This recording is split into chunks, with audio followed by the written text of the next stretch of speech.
तो दोस्तों ये वो डक है जिसका हमने बम्बल फीड का ट्रीटमेंट किया था और इसका पाँव मुकम्मल तौर पे नया बन चुका है। पुराना पाँव मुकम्मल खत्म हो गया है और उसकी जगह नए पाँव ने ले ली है। और ये वो पाँव है जिसके ऊपर उस बीमारी ने अटैक किया था।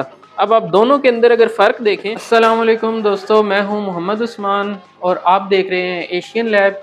दोस्तों मेरे हाथ में जो डक है, अगर आपने इसका वीडियो का फर्स्ट पार्ट देखा हो तो इस डक का हमने बम्बल फीड का ट्रीटमेंट किया था। और ट्रीटमेंट के लिए मैं रिवाइज कर देता हूं कि हमने सिंपल तीन चीज़ें इस्तेमाल की थी। एक एंटी फंगल जेल इस्तेमाल की थी, एक एंटीसेप्टिक लिक्विड था जो कि स्प्रिट हमने यूज़ किया था, और थर्ड जो चीज़ थी इसकी इन्फेक्शन के लिए एंटीबायोटिक टैबलेट्स थी। और इसका जो टेम्परेचर था उसको ख़त्म करने के लिए सिंपल पैनाडोल की एक टैबलेट ग्राइंड करके इसे हमने खिलाई थी। तो दोस्तों मेरे लिए इसके जो रिजल्ट्स हैं वो बड़े शॉकिंग है। मैंने जैसा कि अपनी प्रीवियस वीडियो में कहा था कि हो सकता है हमें इस डक की सर्जरी करना पड़े, लेकिन अल्हम्दुलिल्लाह आपकी दुआओं से और अल्लाह ताला की रहमत से हमें इस डक की सर्जरी नहीं करनी पड़ी।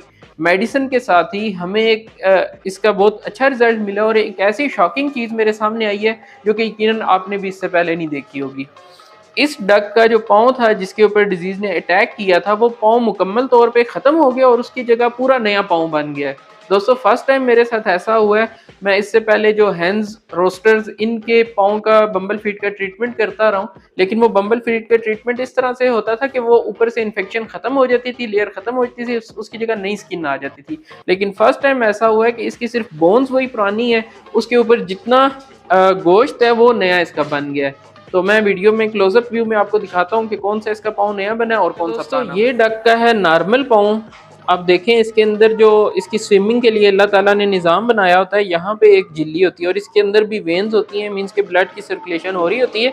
और ये भी नेल्स की तरह का इसका पाँव का इसका पार्ट नहीं होता, ये भी प्रॉपरली गोश्त होता है। मतलब इसका भी इसके अंदर भी ब्लड सर्कुलेशन होती है, इस पर भी इन्फेक्शन वगैरह ईच एंड एवरीथिंग होता है। अच्छा ये तो पाँव है नॉर्मल, जो डक का ना नॉर्मल पाँव है, और ये वो पाँव है जिसके ऊपर उस बीमारी ने अटैक किया था। अब आप दोनों के अंदर अगर फ़र्क देखें तो इसका जो सेंटर वाला पार्ट है ना, वो डक का मुकम्मल तौर से नया बन चुका है। जो ब्लैक ब्लैक उसकी इन्फेक्शन थी वो आप देखें तो वो सारी चीज़ें ख़त्म हो चुकी हैं।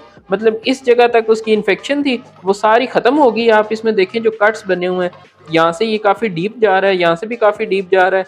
इसकी जो बोन्स हैं, इसकी जो फिंगर्स हैं, उनके ऊपर भी आप देखें तो पिंक कलर का मीट है। जो पुराना वो ऑरेंज कलर का गोश्त था वो बिल्कुल ख़त्म हो चुका है। इसी तरह से आप उसके नेल अगर देखेंगे डक के, तो ये पुराना नेल ख़त्म हो चुका है और इस तरह से ब्लैक हो के तो उसका जो पुराना पाँव था वो पूरा का पूरा ऊपर से उतर गया है। तो दोस्तों बिल्कुल मामूली सा इसका ट्रीटमेंट मैंने किया है, कोई बहुत ज़्यादा हाई फाई किस्म का कोई मैंने इस पर एक्सपेंस भी इतने नहीं आए। एक चीज़ मैंने इसमें ऐड की थी कि हाइड्रोजन पेरोक्साइड की ये जो बॉटल है, एंटी फंगल एजेंट इसे भी कहते हैं। ये भी कहीं हमें ज़ख्म वगैरह हो जाता है तो हाइड्रोजन पेरोक्साइड 30 रुपीज़ की ये बॉटल मिल जाती है किसी भी मेडिकल स्टोर से। तो ये मैंने ली थी और इसके साथ मैं इसके ना स्प्रिट की जगह मैं ये इस्तेमाल करता रहा था। इसके रिज़ल्ट स्प्रिट की निस्बत थोड़े से बेहतर थे। और अब इसकी वीडियो मैं इस वजह से आज बना रहा हूँ और आज मैं मुतमईन हूँ कि मेरी डक जो है वो मुकम्मल तौर पे ठीक हो चुकी है, क्योंकि अल्हम्दुलिल्लाह इस डक ने आज सुबह एग ले की है। मैं इसे बिल्कुल सेपरेट बंद कर रहा था, बाकी डक्स के साथ इसे नहीं शामिल कर रहा था। उसकी वजह ये नहीं है कि ये डिजीज़ जो है ये वायरल है या एक से दूसरी डक को लग जाएगी, सिर्फ उसकी रीज़न ये थी कि इस डक को थोड़ा सा स्ट्रेस फ्री इन्वायरमेंट देना था। तो वो अल्हम्दुलिल्लाह हमने भी कोशिश की, आपने दुआएं भी की, तो जिस वजह से इसका देखें आप पाँव बिल्कुल ठीक हो चुका है। अब ये थोड़ा सा इसके ऊपर ब्लैक ब्लैक एरिया रह गया। ये इसका पुराना नेल है, ये फिंगर के ऊपर से जो उसकी स्किन थी जो डैमेज हो गई थी, जहाँ पे बैक्टीरिया ने इन्फेक्शन की हुई थी, तो वो सारी ख़त्म हो चुकी है।